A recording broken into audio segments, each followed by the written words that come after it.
This is the story of King Asa, a man who started strong, cleaned out idols, and trusted God with battles bigger than himself.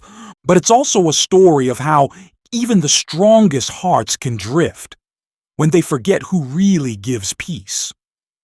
Once upon a time, in a palace high on the hills of Judah, there sat a young king alone, his fingers stained with ash, his eyes locked on a smoldering altar. There were no crowds, no musicians, no royal robes today, just smoke, silence, and the slow crackle of fire where an idol used to stand. King Asa knelt beside the rubble, the hem of his tunic dragging in the dirt. He picked up a blackened stone and turned it in his hand. "They thought this was power," he muttered. "They thought a golden cow could bless their crops or keep enemies away." He tossed the stone aside. "Not in my kingdom!" Behind him, the courtyard still smelled like burnt wood and bitter incense. Soldiers had hauled out dozens of altars that morning, some hidden in closets, others standing bold on hilltops. Asa had given the order himself: tear them down, every single one. His mother hadn't spoken to him since. She had her own idol, her own altar, her own secret queen of heaven. And Asa had burned that one too. He stood now, brushing ash from his hands as his captain entered the courtyard. "The people are watching, my king," the captain said carefully. "Some are angry, some are confused." Asa didn't flinch. "Let them watch. Better a fire in the palace than rot in the heart of the nation." The captain nodded and stepped back.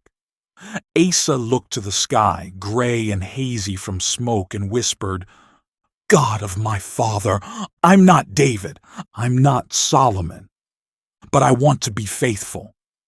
Show me how." And far beyond the clouds, a peace stirred. Not because Asa had a strong army, but because he had started to clean house. The smell of smoke still clung to the stones. The idols were gone. The altars were rubble. And Asa's kingdom was cleaner than it had been in years. For a little while, there was peace.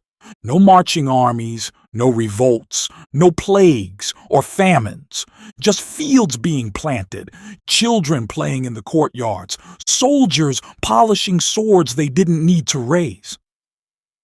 Asa walked the palace gardens each morning with his hands behind his back, the sun warm on his shoulders. He liked the quiet. He liked the stillness. He even dared to believe, just for a moment, that maybe the worst was over. But peace has a way of getting tested. And Asa was about to learn that sometimes the real battle comes after the idols are burned. It started with a whisper, one scout, one dusty tunic, one trembling voice. He arrived at the palace gate just after sunrise. "A message for the king." He was brought into the court still panting from the ride. "There's dust on the southern horizon," he said. "A lot of it." Asa stood. His voice was calm. "How many?" The scout hesitated. "Too many to count." Asa's brow furrowed. He climbed the tower steps himself, 2 at a time, and looked through the long glass toward the hills. And there it was, a cloud of dust, rising like a storm, not from wind, but from feet, hooves, chariots. "Who is it?" Asa asked. The scout didn't blink. Zerah, the Cushite, the Ethiopian general. He's bringing 1,000,000 men. 1,000,000. More than double all of Judah's soldiers combined. The palace was silent for a heartbeat, then panic rippled. Guards shouted, messengers ran, counselors yelled over each other, but Asa didn't shout. He didn't run. He walked down the tower stairs, slow, steady, silent, back into the courtyard, back to the very spot where the idol stone still lay in a black heap. He knelt again. Ash clung to his knees, and he prayed. Lord, there's no one like you to help the powerless against the mighty. We rely on you. Not our chariots, not our numbers. You. In your name we come against this army. Do not let man prevail against you. No one heard him, except the wind. And that was enough, because Asa wasn't just clearing out false gods anymore. He was putting his trust where it mattered most, in the living God. And while Zerah's army thundered closer, Asa stood up, clean-handed, battle-ready, and fearless. Because this wasn't his fight, it was God's. The army of Judah was quiet as they marched, not because they lacked courage, but because they were doing the math in their heads. And it didn't look good. 1 million Ethiopians, 300 chariots, soldiers taller, faster, trained from birth for war. And them? Just a few 100,000 farmers turned fighters, marching under the banner of a king who trusted in a prayer. But Asa didn't look afraid, not because he couldn't see the odds, but because he had seen the fire fall on false gods, and he knew what happened when a heart stayed clean before the Lord. They camped at the valley of Zephathah, just outside Maresha. Below them, the Ethiopian army looked like a sea of armor, silver and black stretching from hill to hill, their war cries rising like thunder. The men of Judah stood shoulder to shoulder, dust swirled, knuckles tightened on sword hilts. But still, no orders came from Asa, only a whisper to his captain.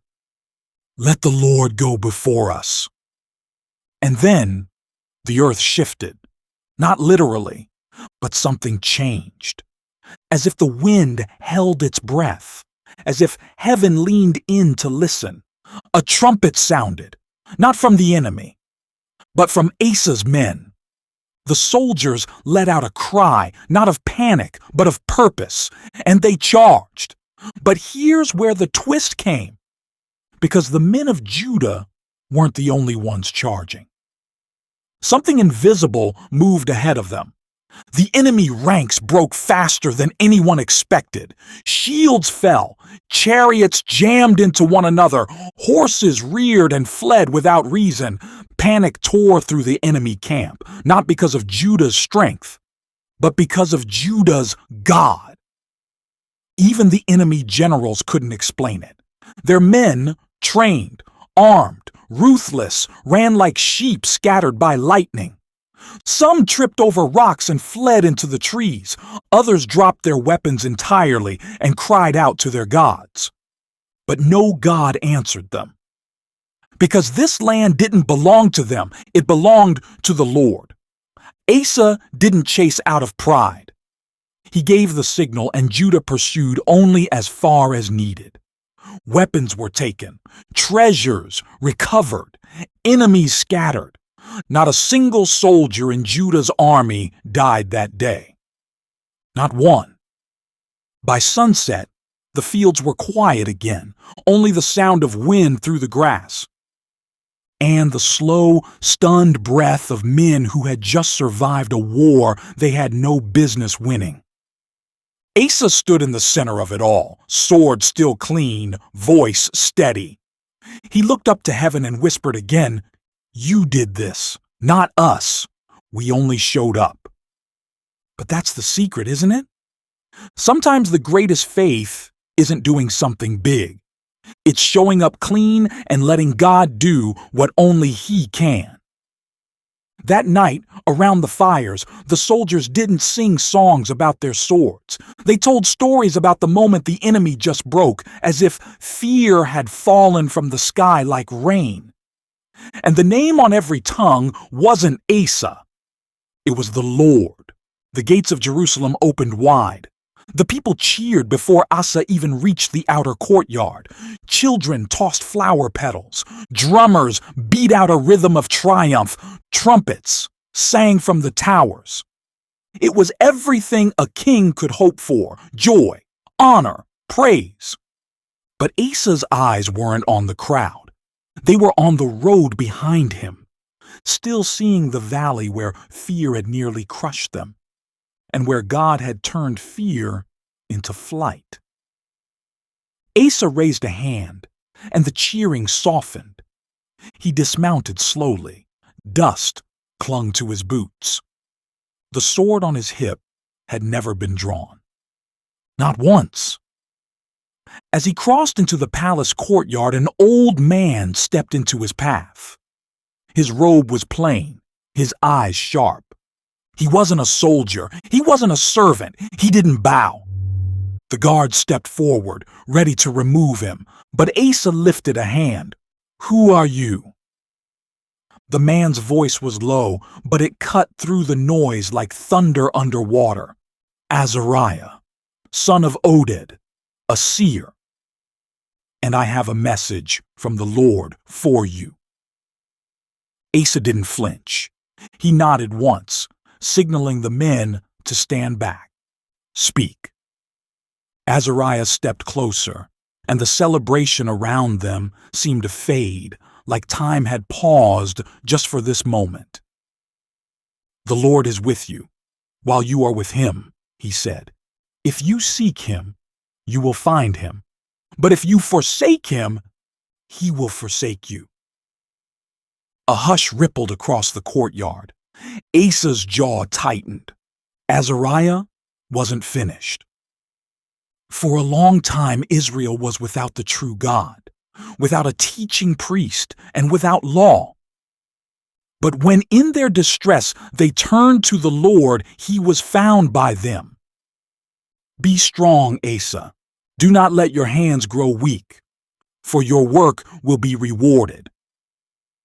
And just like that, the prophet turned and walked away. No request, no explanation, just a message dropped like a stone into the middle of a still pond. Asa stood motionless for a moment.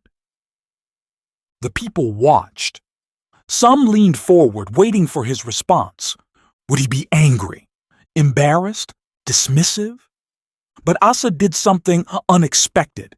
He dropped to his knees, right there, on the stone of the courtyard, crown still on his head, dust still on his robe, and he lifted his voice, not to the people, but to God. "Let me never forget," he prayed. "Let me never believe it was me who won the battle. Let this city be yours, not just in name, but in heart. Teach us how to keep you close." And that's exactly what he set out to do. That very week, Asa gathered the priests, he summoned the elders, and he sent messengers through all of Judah and even into the land of Ephraim and Simeon, calling out to those who had once turned away from God. "Come," his message said. "Return to the Lord with us, not just in ceremony, but in truth." It wasn't a campaign. It wasn't politics. It was revival. And the fire that had once burned the idols, it burned again. But this time, not to destroy, to refine. It didn't happen overnight. Revival rarely does. But something had shifted in Judah. It began like a whisper in the streets, merchants closing their booths to pray, parents gathering their children to retell the old stories of the Red Sea and Mount Sinai. Priests, once silent, began to teach again. People who had only known idols began to wonder about the living God. And Asa, he wasn't finished. He called for an assembly, not just a gathering, not just a festival, but a moment that would mark a line in the sand between old sins and new surrender.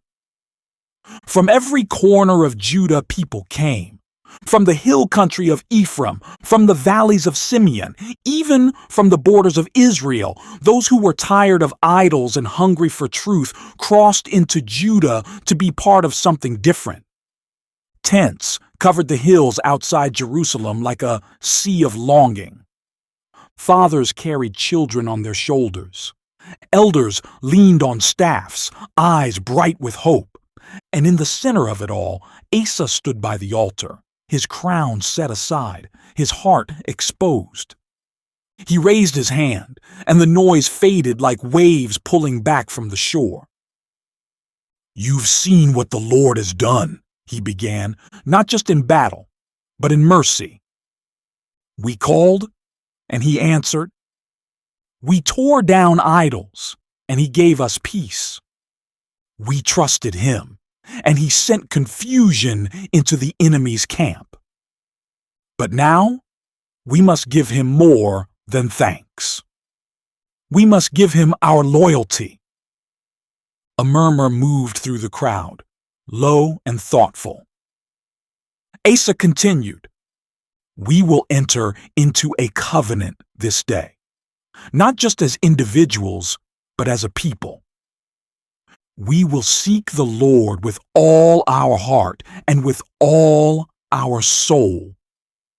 And if any among us refuses to follow, let them be removed from the camp." The words fell hard, not cruel, not careless, but holy. Because this wasn't a shallow promise. It was a sacred line. They weren't just saying yes to God. They were saying no to everything else. Silence. Then slowly, voices began to rise, not in argument, but in agreement. "We will follow the Lord. We will seek his face. Our God is the only God." The trumpets sounded, the ram's horns cried out, and the people shouted their vow across the fields, so loud it echoed into the hills. A blood offering was made on the altar, burning in fire and smoke rising to heaven. But the real sacrifice wasn't the animals. It was the pride they laid down, the old habits they burned, and the false comforts they walked away from. And Asa? He watched it all with tears in his eyes. Because this was more than leadership. It was legacy. He had seen the throne passed down like a golden prize. But he wanted to pass something more. A kingdom rooted in the fear of the Lord. That night, as the fires burned low and the people rested in tents scattered like stars across the valley, Asa stepped onto the palace balcony and looked out over the land. No enemies in sight, no idols in the streets, no rebellion in the camp. Just peace. But he whispered, "Let us never grow lazy in the light." Because that's when shadows love to return. Years passed, and with each year, the land of Judah grew more peaceful and more prosperous. The crops came in strong, trade routes opened. Gold trickled back into the treasury. Children ran through the streets without fear of soldiers or raids. The people called it the golden age of Asa's reign. But not every battle roars at the gate. Some battles whisper. And Asa was beginning to listen to the wrong voice. It started small. A decision here, a look the other way there. A trusted advisor whose counsel leaned more on politics than on prayer. The kingdom was still clean on the outside, but something had begun to shift in the halls of power. Asa stopped visiting the altar as often. Meetings with priests became shorter. Conversations with prophets more rare. There was always a reason. There's a new trade agreement to sign, a festival to prepare, a border to secure. But in truth, Asa had grown comfortable. The fire of his early reign had cooled into routine, and where once he had burned idols without hesitation, Now he hesitated to even confront the people closest to him. One evening, as torches were being lit along the palace walls, Asa sat in the upper room with his advisors. They laughed over wine, discussing alliances and taxes. But one advisor, a thin, older man named Malki, leaned in close. "There's trouble in the north," he said quietly. "Baasha, king of Israel, has fortified Ramah. He's choking our trade." Asa frowned. "Ramah? That close to our border?" Malki nodded. "If we don't act soon, we'll be cut off from the north." "But there's a solution." He unrolled a scroll, a letter. "Send this to Ben-Hadad, king of Aram, in Damascus. Offer him silver and gold. He'll break his treaty with Israel and strike from the north." Asa sat back, arms folded. "You want me to bribe a pagan king?" Malki smiled carefully. "It's not a bribe, my king. It's strategy. Why risk bloodshed when you can buy peace?" Asa stared at the letter. The seal was already carved. All he had to do was press it. He remembered a time not so long ago when his first instinct had been to kneel, to pray, to ask the Lord what to do. Now that voice felt distant. He looked out the window. The stars blinked softly over the land he had fought so hard to purify. He exhaled and pressed the seal. The letter was sent. The gold delivered. Ben-Hadad responded quickly, attacking Israel's northern towns just as planned. Baasha withdrew. Ramah was abandoned. And Asa? He was praised. The people clapped, the nobles celebrated, the roads reopened. But God did not celebrate, because Asa had won without trusting. And heaven keeps records differently than kings. That quiet night, far from the banquet halls, in a dark corner of the temple courtyard, a young priest sat watching the stars. He had heard what Asa had done, and he began to pray, "Lord, speak to him again. Don't let our king forget who you are." Even in the peace he bought, the sun rose slowly over Jerusalem. A soft golden light spilled across the palace floors, brushing the curtains and flickering against polished bronze. It was a morning like any other, peaceful, quiet, deceptively calm. But not all voices in Judah were silent. The prophet Hanani walked straight through the palace gates. His cloak was dusty, his beard untrimmed, his eyes steady. The guards stepped forward, startled. "He's not on the schedule," one said, but Hanani didn't stop. "Move," he said, with calm authority. "The word of the Lord is heavier than your swords." And strangely, they moved. Because sometimes when God sends a voice, even hardened men feel it in their bones. Asa was in the great hall discussing border walls with his officials. A table full of maps, a cup of wine in his hand. Hanani didn't bow. He didn't smile. He simply said, "King Asa, I bring a word from the Lord." The room quieted. Asa raised an eyebrow, setting his cup down slowly. "Speak then." Hanani's voice didn't tremble. "Because you relied on the king of Aram and not on the Lord your God. You have missed the victory he had already prepared for you." The room stiffened. Someone shifted nervously. Asa's fingers curled slightly. Hanani continued, "We're not the Ethiopians and Libyans, a mighty army with chariots and horsemen? But because you relied on the Lord, he delivered them into your hands. For the eyes of the Lord range throughout the earth, to strengthen those whose hearts are fully his. You have done a foolish thing. From now on, you will have wars. The words landed like a thunderclap on marble. Not a single breath stirred. Asa's eyes narrowed. He didn't stand. He didn't shout. He just said 2 words, "Arrest him!" The guards hesitated. Now! Hanani was seized. Chains wrapped around his wrists, and the man who had once torn down idols now had a prophet imprisoned in his court. Asa walked back to the map table, the sound of the chains fading into the hall behind him. No one spoke, because no one knew what to say. Later that night, the temple lamps flickered in the wind.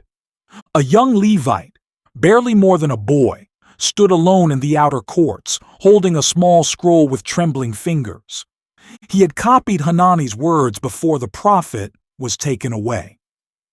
He rolled the scroll tight and tucked it inside his tunic, whispering, "I won't forget, even if the king does." Meanwhile, Asa sat in his private chamber. The room was dark. A single oil lamp burned low. He stared into the flame and muttered, "I won. I did what was best for Judah." But the flame didn't answer, and God didn't speak. And the silence was heavier than Hanani's chains. Time passed. But peace didn't stay. Just as the prophet said, the wars returned. Not the kind with blazing chariots and armies shouting through valleys, but quieter battles. Borders pressed, cities rebelled, rivals stirred. Every time Asa tried to tighten control, it seemed to unravel faster. He built more fortresses, raised taxes, expanded the army, but the more he fortified his kingdom, the more his soul began to crack. The people still respected him. He was still King Asa, the reformer, the warrior, the one who once led revival. But those who had served him the longest saw it in his eyes. He didn't pray like he used to. He didn't visit the temple at night. He avoided the priests altogether. And ever since Hanani had been imprisoned, the prophets had gone quiet. Then came the pain. It began in his feet, a burning throb that grew worse with each sunrise. At first he limped quietly behind closed doors. Then he began using a staff, then a chair. Eventually, he stopped walking altogether. The physicians came with oils, powders, and pastes, but nothing worked. His feet grew worse, infected, swollen, red with rage. Asa winced one morning as a servant adjusted the bandages. "Send for another healer," he muttered. "There are none left in Judah," the servant said softly. "We've tried them all." Asa turned his face away. Not because of the pain, but because of the one voice he refused to call. He had not prayed, not once. He had not sought the Lord, not even in his suffering. The very king who once cried out on a battlefield, who once stood in the ashes of false gods, now sat in silence, choosing ointments over obedience. A few days later, an old scribe entered the chamber with a sealed scroll. "Your Majesty," he whispered, "a message has arrived from the north." Asa nodded. The scroll was placed on the table beside him. But before the scribe left, he hesitated. "May I speak, sire?" Asa didn't look up. "Briefly. When you first became king, I remember what you said the day you burned the idols. You told us, 'Better fire in the palace than rot in the heart.' Forgive me, but I fear there's a rot now." The room froze. Asa didn't yell. He didn't order the scribe beaten or thrown in prison. He just whispered, "That fire burned out a long time ago." The scribe nodded and quietly bowed out.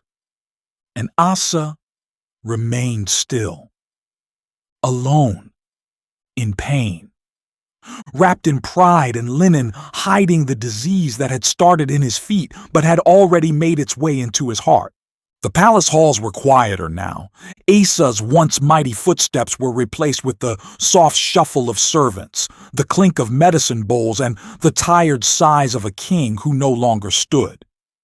He rarely left his chamber, rarely spoke. The pain in his feet was worse, but the silence in his soul, that was something far deeper. One night, as the moon slipped through the window slats and flickered across the stone floor, Asa tossed in his bed, unable to sleep. The bandages on his legs were tight, the air too warm. But it wasn't the pain that kept him awake, it was the quiet. A kind of quiet that felt like someone watching. Eventually, he drifted into sleep. And that's when it began. The dream started softly, just whined through trees, a child's laugh, warm sunlight, and then a voice. "Asa!" He turned. There, in a field of golden grass, stood a younger version of himself, barefoot, smiling, his crown crooked, a sword at his hip. The memory wasn't real, but it wasn't fake either. The younger Asa laughed. "Remember this?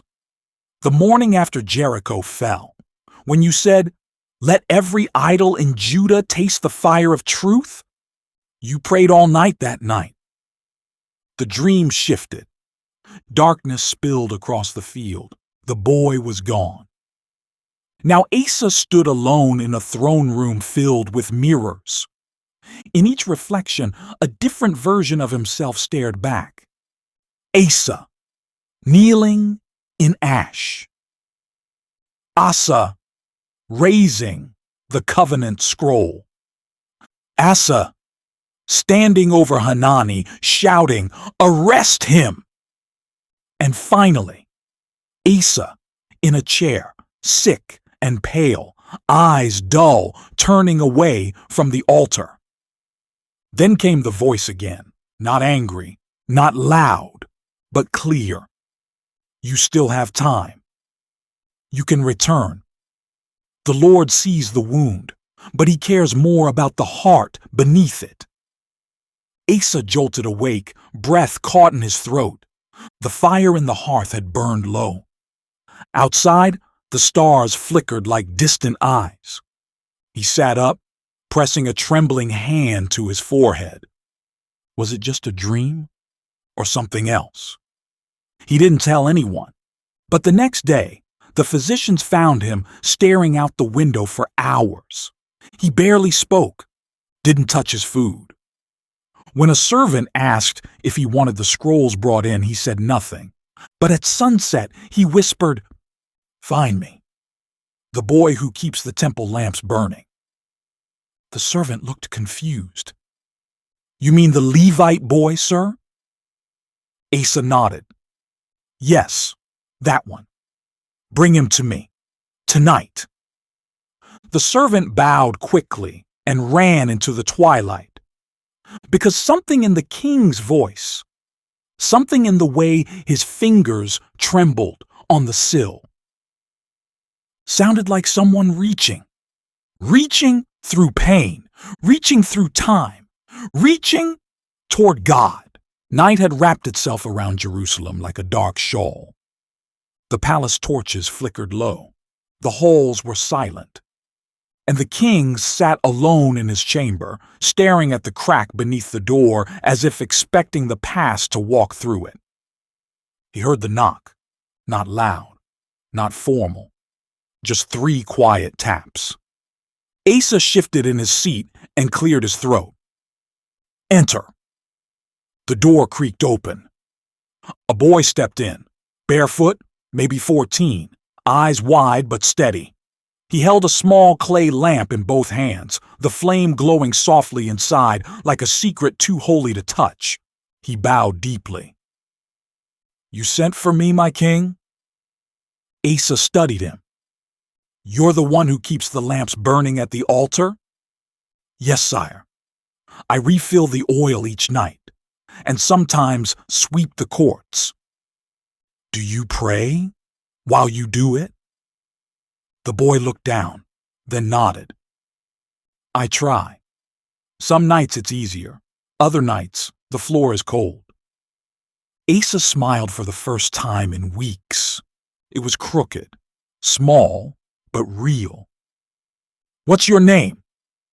"Eliah." The name lingered between them.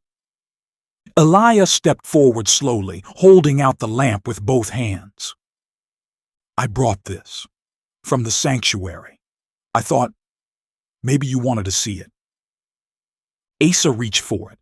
His fingers trembled as they touched the warm clay. The light danced across his face, tracing the wrinkles, the scars, the tiredness.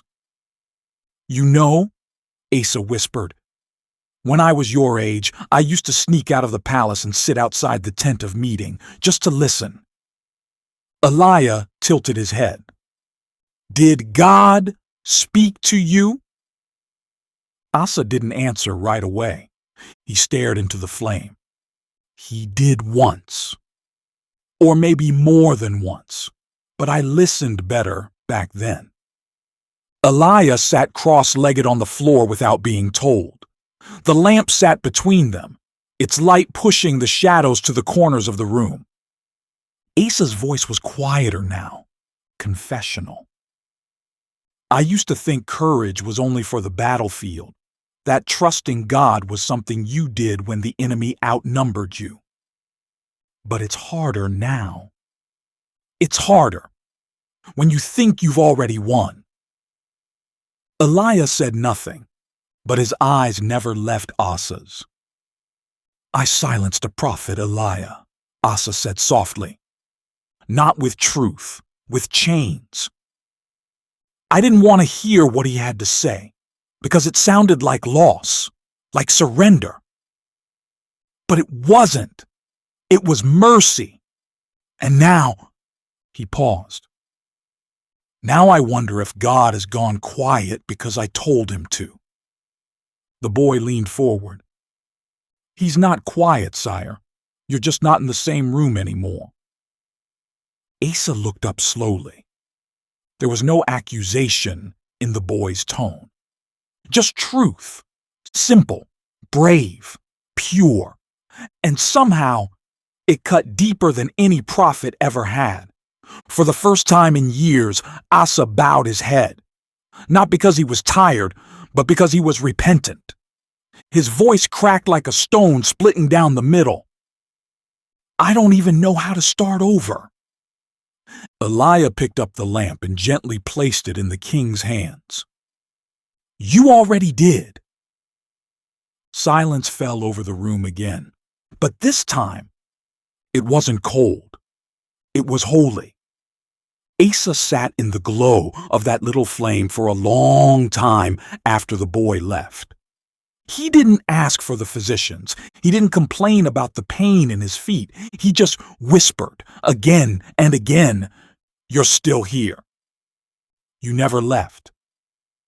And somewhere deep beneath the wounds and years and silence, the fire returned. Not to burn, but to heal.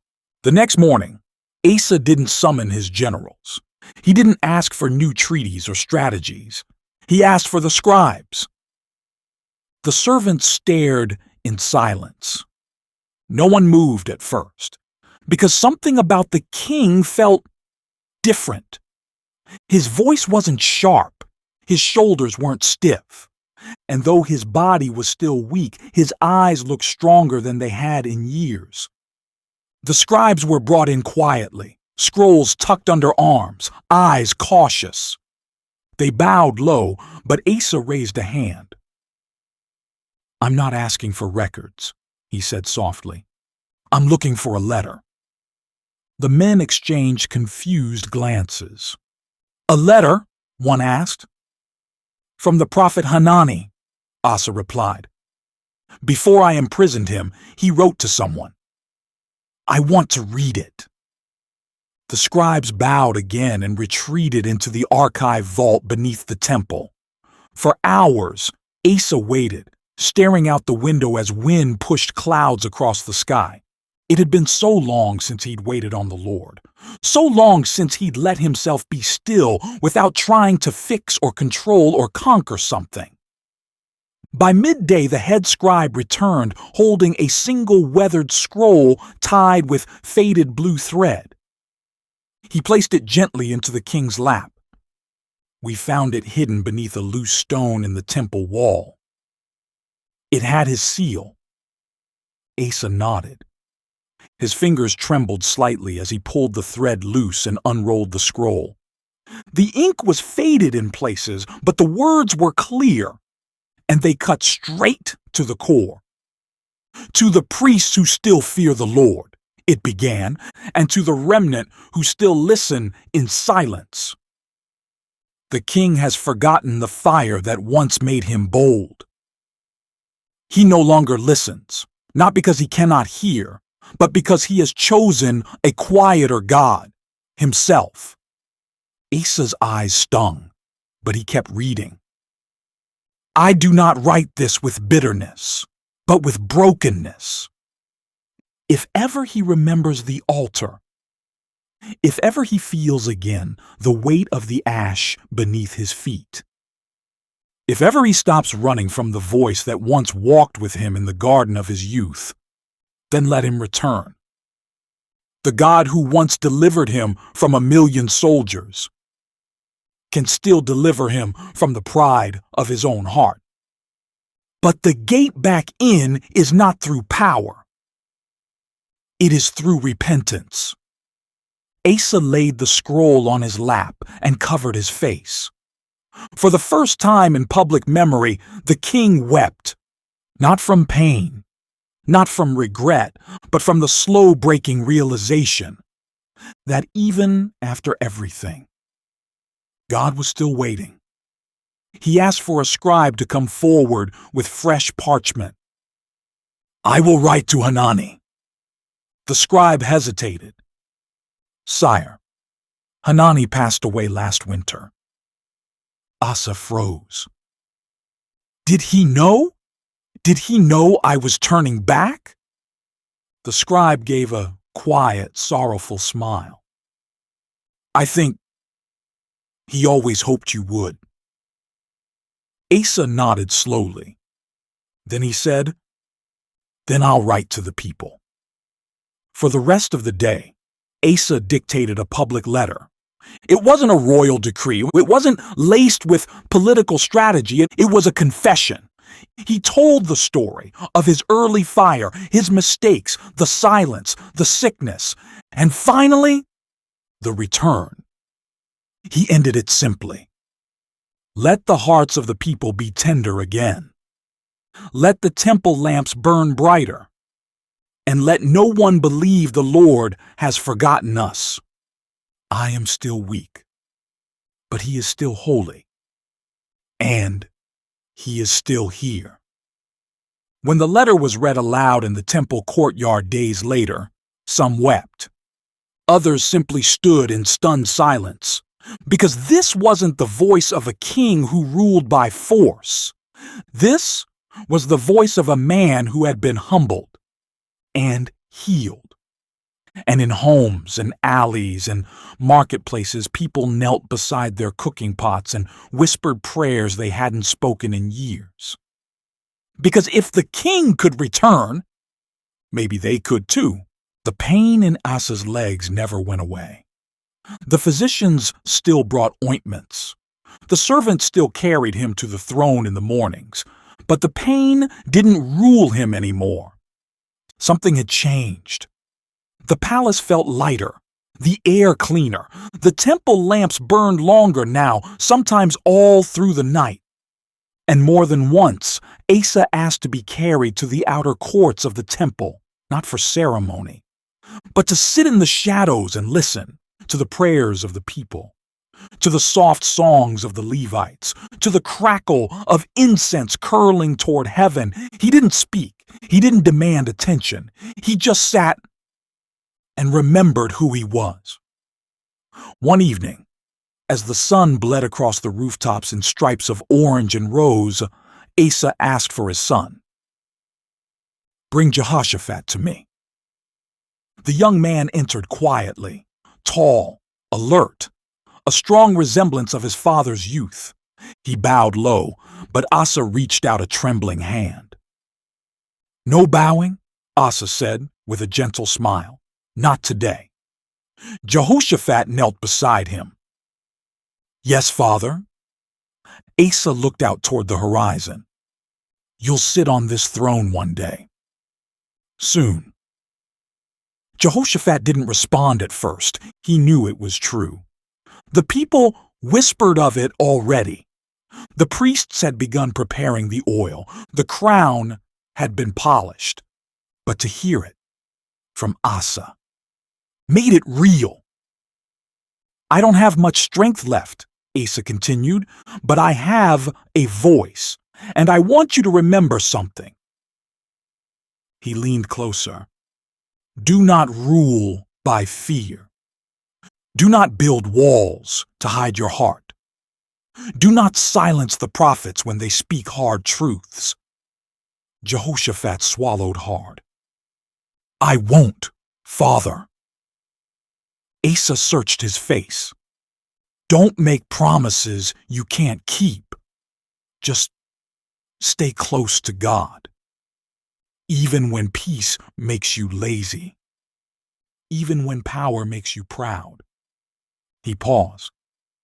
"Especially then." Jehoshaphat nodded. "I remember what happened with the prophet Hanani. I remember the wars that came after. I remember when you changed." Asa winced, not from pain, but from memory. "I pray you'll change faster than I did. That you'll listen sooner, bow sooner, turn sooner." He took his son's hand. His grip was weak but steady. "Build altars where I built fortresses. Tear down pride where I once let it grow. And above all, never forget that no matter how far you drift, the Lord is always just one step away." Silence hung between them, warm and holy. Jehoshaphat bent his head, pressing it against his father's hand. "Thank you." Asa looked out one last time at the sun melting behind the temple. "The crown is only metal," he whispered, "but the fear of the Lord, that's the real foundation. Don't lose it." That night, Asa wrote one final letter. This time, not to the people or the priests, but to God himself. No one ever found the scroll. But some say a young Levite, the same boy who once brought the burning lamp, saw it laid beneath Asa's pillow when he passed. A simple line scrawled across the parchment. "You were always faithful, even when I wasn't." And heaven heard it. It happened just before dawn. No thunder, no trumpet. No final battle or prophetic sign, just the quiet hush of wind in the curtains. And a breath that didn't come back. King Asa was gone. The servant who brought his water each morning was the first to know.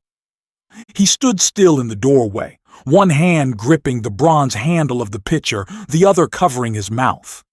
The king's face was calm, almost young. The lines of pain had faded, and in his hand, still clutched tightly, was the small clay lamp, still burning. The word spread gently through the palace, passed from voice to voice, like hands carrying a sacred object. The king is gone. Asa has passed. He went quietly, like a prayer that's already been heard. And when the people of Judah awoke to the sunrise, the city was already beginning to gather. Some wept openly, men and women who had watched the king grow old from their porches and market stalls. Others stood silently with heads bowed, thinking not just of a ruler but of a man whose life had been messy, bold, broken, and brave. The priests came out of the temple with solemn faces and silver trumpets. The Levites lit incense that rose slowly into the pale morning light. And Jehoshaphat, now clothed in royal blue, stood at the steps of the palace and spoke the words his father had once told him in private. Let the hearts of the people be tender again. Let the temple lamps burn brighter. Let no one believe the Lord has forgotten us. That day, no crown was placed on Asa's coffin. No statue was carved. Instead, the people brought stones from their homes, smooth river stones, rough field stones, carved temple fragments, and placed them gently one by one along the edge of Asa's tomb in the city of David. Not to show wealth, not to show power, but to show gratitude for a king who had burned idols, restored worship, and even in weakness turned back to God. Eliah, now older than the boy he once was, lit the evening flame in the temple that night with a steady hand. As the wick caught and flared, he whispered, "He finished well. He finished in the light." And somewhere beyond the veil of this world, the King of Heaven received Asa, not with scorn, but with mercy. Because Asa's heart had wandered, but Asa's heart had returned, and return is all the Lord ever asks for. Weeks passed after Asa's death. The mourning slowed. The musicians played again in the temple courts. Merchants opened their stalls. Soldiers resumed patrol at the borders. But something in Judah was different.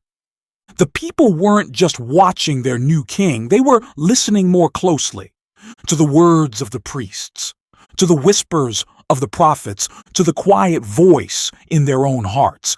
Because when a great man falls asleep in peace, the living wake up with purpose.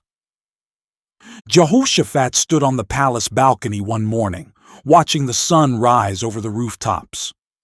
A letter from his father sat open beside him. It was the last letter Asa had written before he passed. The parchment was creased, the ink slightly smudged, but the words were sharp. Son, if you only remember one thing, let it be this. Fire will come and go, but never let your heart grow cold. God does not need kings to be mighty. He needs them to be humble. Never confuse a quiet season with God's absence, and never face battle without His voice. If you burn down every idol, but leave pride standing on the throne of your heart, you've gained nothing. Jehoshaphat read it again and again, until the ink felt carved in his bones. That morning, he did something unexpected. He left the throne room, removed his royal robe, and walked into the streets dressed like a common man. He didn't come to impress. He came to see, to hear, to listen to the people his father had once ruled and repented for. An old woman in the market looked up and gasped. "Jehoshaphat?" she whispered. "The king?" He smiled softly. "Just a son," he said, "walking through my father's promises." That afternoon, he summoned the priests and scribes and gave an order. Unroll the books, reteach the law, bring it to every town, every village. Let no child grow up in this land without knowing who our God is. He remembered the idols his father had burned. He remembered the chain that had silenced a prophet. He remembered the lamp burning in Asa's hand as he passed into eternity, and he knew. His father's life had been imperfect, but it had also been redeemed. And that was enough. The people called Asa a reformer, a warrior, a builder. But Jehoshaphat remembered him best this way, as a man who walked the long road home, a king who tore down altars, fell into silence, stood again in the ashes, and died with his hand wrapped around a flame.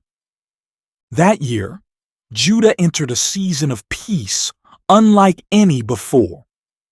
Not because there were no threats, but because the hearts of the people were prepared. They had seen what happened when a king trusted in men. And they had seen what happened when a king returned to God. And so the people worshiped, not out of fear, not out of duty, but out of remembrance. Because Asa's life had become a mirror, not of strength, but of grace. And that grace would echo in Judah's hills for generations to come.